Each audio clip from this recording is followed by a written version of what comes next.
Hello, I am Attorney Pinky Veloso and this is Supreme Reviewer. Remedial Law.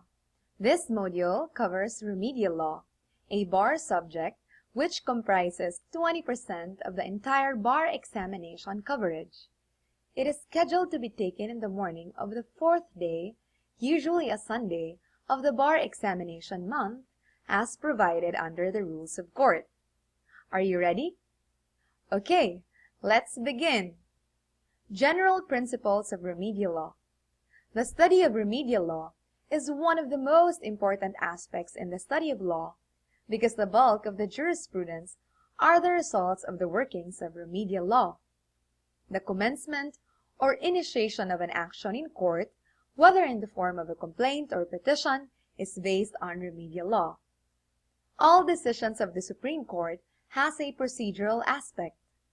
Even the execution of a decision is procedural, and that is why we study remedial law. In this module, we will cover the rules of court. Remedial law is predominantly contained in the rules of court. In addition, the Supreme Court has promulgated rules of procedure governing different types of actions brought to court. We will also cover basic concepts in remedial law. The very important topic about jurisdiction. The 1997 Rules of Civil Procedure. We will also discuss provisional remedies, special civil actions, special proceedings, the rules of criminal procedure, the rules on evidence, the revised rule on summary procedure, the rules of procedure for small claims cases, and the rules of procedure for environmental cases. Let's discuss the concepts in remedial law. What is remedial law? Remedial law is that branch of law which prescribes the procedural rules on how suits are filed, tried, and decided upon by the courts as a means of enforcing rights established by substantive law or obtaining redress for their invasion. Procedural laws are adjective laws or rules of procedure by which courts applying laws of all kinds can properly administer justice. Okay, remedial law includes rules of pleadings, practice, and evidence. What is the difference between substantive law and remedial law? Substantive law creates substantive rights. Substantive rights include those rights which one enjoys under the legal system prior to the disturbance of normal relations. Okay, substantive law is that part of the law which creates, defines, and regulates rights, or which regulates the rights and duties that give rise to a cause of action. Substantive law is that part of the law which the courts are established to administer. On the other hand, adjective or remedial law is that branch of law which prescribes the method of enforcing rights or obtaining redress for their invasion. Here is an illustration. Okay, substantive law creates substantive rights. Whenever that right is violated, there will be a cause of action. To enforce the substantive right or to obtain redress for the violation of that right, remedial law comes into play, governing how suits are filed, tried, and decided upon by the courts. All the procedural matters in a case is part of remedial law. For a more concrete illustration, the Constitution is a substantive law, which creates the substantive right to due process. A violation of this right through a denial of due process can be a ground for a petition for the annulment of a judgment as recognized by jurisprudence, in addition to extrinsic fraud and lack of jurisdiction. So see, when there is substantive law and then there is a violation of of the substantive law, remedial law comes into play. Okay, another distinction or difference between substantive law and remedial law is as to the application.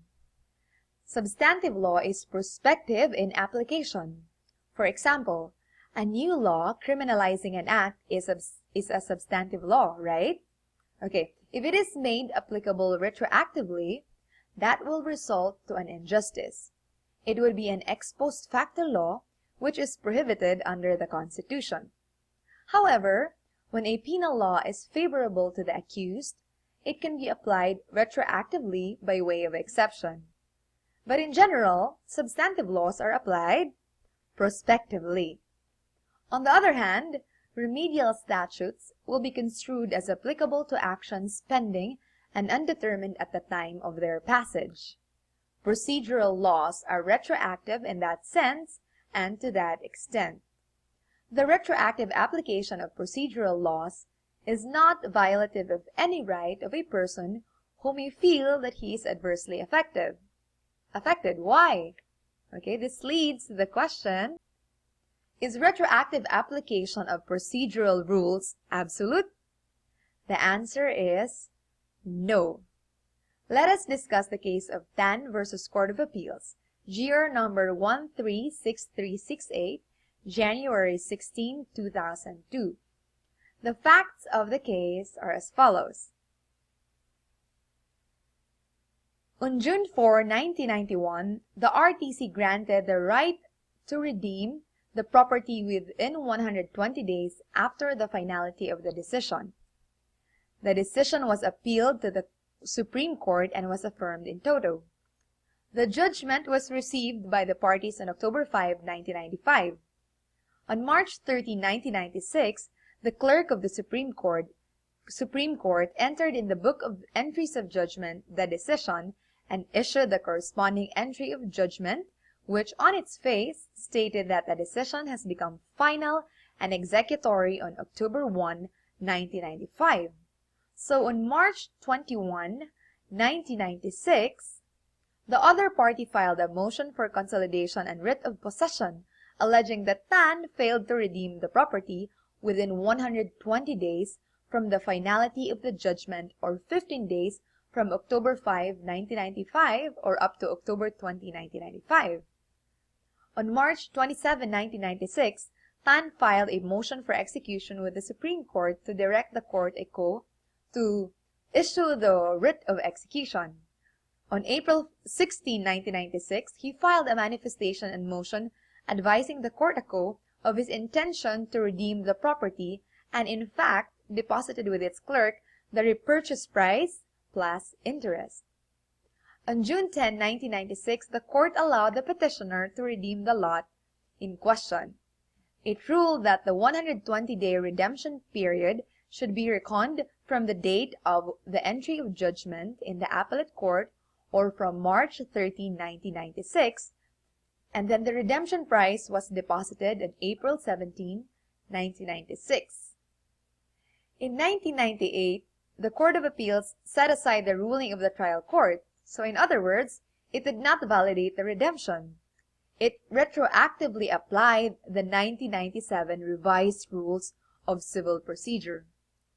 Prior to this, the Supreme Court issued Circular Number 24-94, dated April 18, 1994, approving and promulgating in advance this amended rule or the amended rule regarding Rule 39, Section 1 of the Rules of Court and declaring the same effective as of June 1, 1994. Okay, so in short, the court originally allowed redemption based on the previous judgment, but then here comes the 1997 revised rules of civil procedure, and the court or the Court of Appeals invalidated the redemption.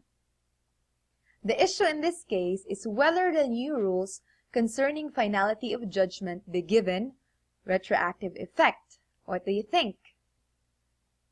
The Supreme Court held that Tan has the substantive right to redeem, and he followed the procedural rule then existing as well as the decisions governing reckoning date of the redemption period. and it was error to apply the new rule retroactively, depriving him of that right. Okay. The Supreme Court said that a new rule should not be given retroactive effect if it will result to great injustice.